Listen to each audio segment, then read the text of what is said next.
All right. We are back here at Song of the Day, coming to you from Rock Cave. I'm your host, Mark Pierce. It's Thursday. We're trying to get this one out. Hopefully it is Thursday when we post it.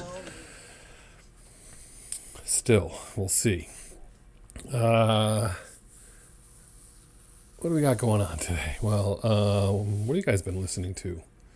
Do you guys rotate through like the same music all the time, or do you mix it up every once in a while? I've been listening to a bunch of different stuff, but came across my feed, and that's why we're here today, is we're talking about Michael Hutchence, founding lead singer of INXS, would have been 65 years old this past Wednesday. Think about that for a minute. Let that sink in. We've done plenty of shows on INXS here in the Rock Cave. Everyone knows that I am a big fan, and I could go on for a long time. I think they even made it on my list of bands with 50 songs that I like. I think they made it, if I remember correctly.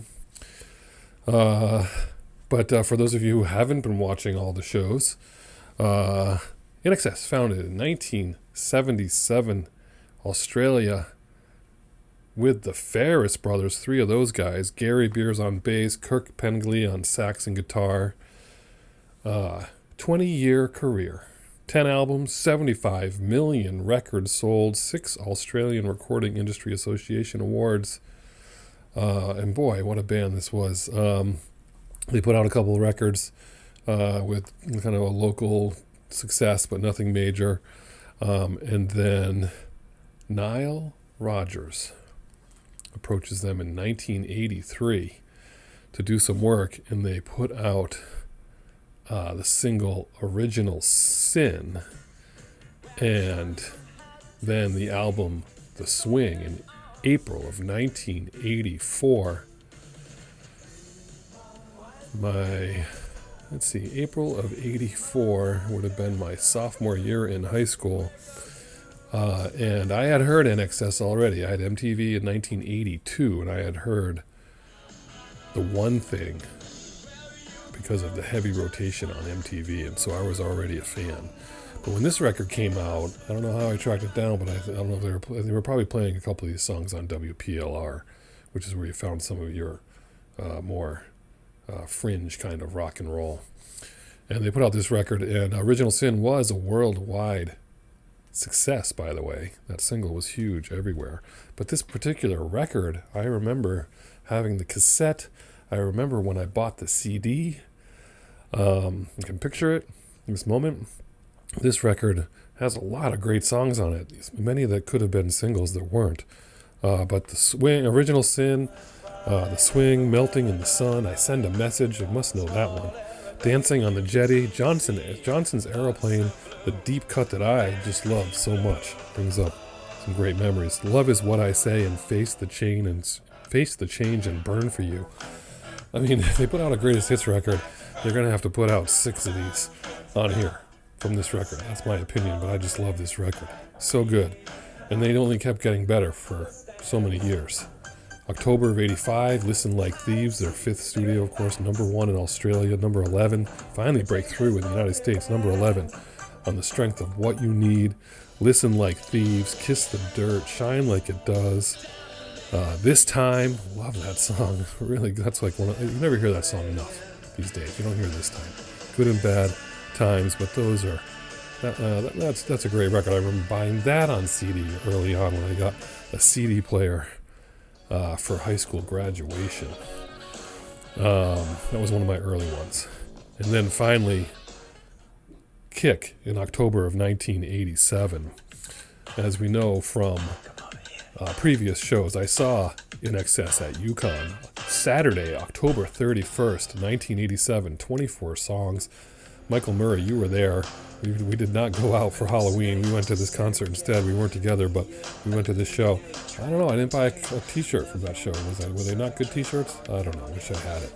But boy, then they weren't huge yet. So that's why they were playing colleges. They played Cornell the next night. And then finally, by the spring, Kick. They were getting ready for Kick. And they were playing all the songs from Kick. Finally, Kick gets huge. And that's when they just hit over the top success with those 5 singles: Need You Tonight, New Sensation, Devil Inside, Never Tear Us Apart, Mystify, Guns in the Sky should have been a single. That was years of success with that record. That's what just made them so huge.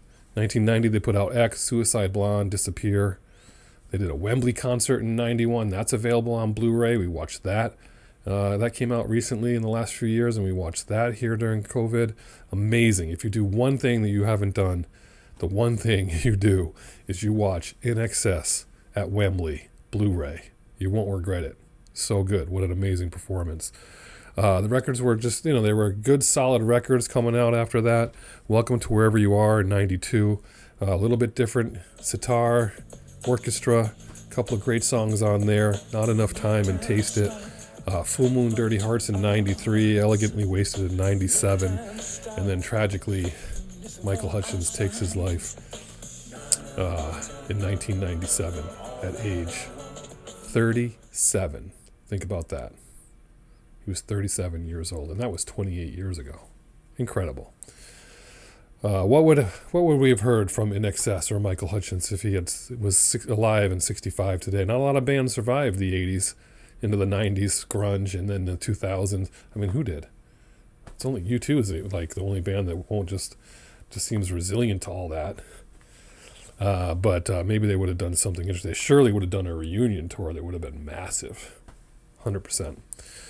So, what do you listen to when you listen to INXS? What's your favorite INXS songs? Can you even name one? I can't. I got the list has got I can already think of 20 or 25. All these ones I mentioned. But if I had to narrow it down, I was going back and forth. Should I go with the early record from The Swing and do Original Sin or I Send a Message? Those were on my list. Something off Kick. Something off of Listen Like Thieves, WPLR. I mean, again, that was just such a big deal, Listen Like Thieves. And for me, this time would have been that one off that record. Because I just feel like you don't hear that one enough, and the song is so good. But really, you have to go to Kick, the golden age of INXS. And from that one, it's New Sensation for me. That was always on my playlist. Great song to get you going. That's your song of the day today. Here in the Rock Cave with a little bit of INXS. I got that giant poster in my living room that I love from INXS. Big fan here, so I hope you are too. So comment below how many times you see him in concert, when did you see him in concert, your favorite song, whatever it is you want to comment. I love the comments. So bring them on, people. You're listening to INXS today. Have a good one, and as usual, catch you in the